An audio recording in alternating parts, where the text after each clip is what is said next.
ಸ್ನೇಹಿತರೆ ನಮಸ್ಕಾರ. ಇದೊಂದು ಡಾಂಬರ್ ರಸ್ತೆ ಆಗುತ್ತೆ. ಇಲ್ಲಿಂದ ಒಂದು ಅರ್ಧ ಕಿಲೋಮೀಟ್ರ್ವರೆಗೂ ಡಾಂಬರ್ ರಸ್ತೆ ಆಗಿದೆ. ಇದೊಂದು ಡಾಂಬರ್ ರಸ್ತೆ ಆಗಿಲ್ಲ, ಡಾಂಬರ್ ರಸ್ತೆ ಆಗುತ್ತೆ. ದೊಡ್ಡ ರಸ್ತೆ, ವಿಶಾಲವಾದ ರಸ್ತೆ ಸ್ನೇಹಿತರೆ. ಇದು 3 ಎಕರೆ ಜಮೀನು ನೋಡಿ. ಸ್ವಂತ TC ಇದೆ, ಒಂದು ಬೋರ್ವೆಲ್ ಕೂಡ ಇದೆ. ಇದು ಸೇಲಿಗೆ ಇದೆ ಸ್ನೇಹಿತರೆ. ಈಗ ಪಕ್ಕದಲ್ಲೂ ಕೂಡ ಒಂದು ತೋಟ ಕಾಣ್ತಾ ಇದೆ ನೋಡಿ. ಏನಂತಂದರೆ ಇದು ಗುತ್ತಿಗೆ ಕೊಟ್ಟಿದ್ದರು ಜಮೀನು. ಗುತ್ತಿಗೆ ಅವರು ಈಗ ಮಾಡ್ತಾಯಿಲ್ಲ, ಅದರಿಂದ ಮಳೆ ಇದೆ. ಎಂಟೈರ್ ಲ್ಯಾಂಡು ಕೂಡ ರೋಡ್ ಪೇಸೇ ಇದೆ.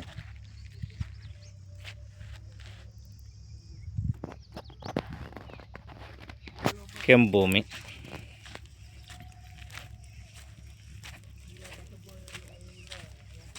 ಡ್ರಿಪ್ ಇರಿಗೇಷನ್ ಆಗಿದೆ,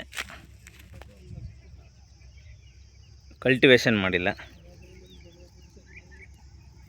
3 ಎಕರೆ ನೋಡಿ. ಪಕ್ಕದ ಲ್ಯಾಂಡ್ ತೋಟ ಮಾಡಿದ್ದಾರೆ. 3 ಎಕರೆ, ಒಂದು ಬೌಂಡ್ರಿ ಫುಲ್ಲೆಲ್ಲ ಫೆನ್ಸಿಂಗ್ ಆಗಿದೆ. ಅವರು ಎಕರೆಗೆ 42 ಲಕ್ಷ ಹೇಳ್ತಾ ಇದ್ದಾರೆ. ಸ್ಲೈಟ್ಲಿ ನೆಗೋಷಿಯಬಲ್ ಆಗುತ್ತೆ ಸ್ನೇಹಿತರೆ.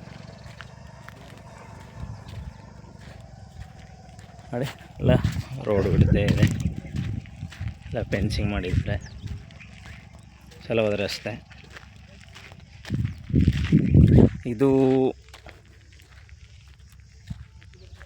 ನಂಜನಗೂಡು ಟು ಚಾಮರಾಜನಗರ NH ರೋಡಿಂದ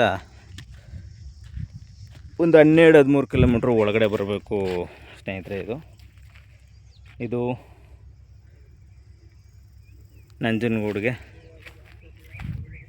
ಒಂದು 33 ಕಿಲೋಮೀಟ್ರ್ ಆಗುತ್ತೆ ಸ್ನೇಹಿತರೆ. ಇದು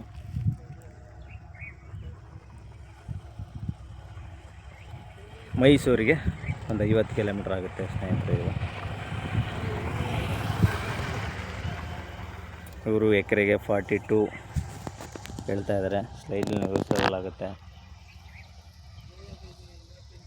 ಒಂದು ಸ್ನೇಹಿತರೆ 2% ಕಮಿಷನ್ ಇರುತ್ತೆ ಸ್ನೇಹಿತರೆ. ಶಿವ ಅಗ್ರಿಕಲ್ಚರ್ ಪ್ರಾಪರ್ಟಿಯಿಂದ ಒಂದು ಬೆಸ್ಟ್ ಪ್ರಾಪರ್ಟಿ. ತುಂಬ ಜನಕ್ಕೆ ಕೊಡಿಸಿದ್ದೀವಿ. ನಮ್ಮ ಚಾನಲ್ನ ಸಬ್ಸ್ಕ್ರೈಬ್ ಆಗಿ ವಾಚ್ ಮಾಡಿ. Thank you.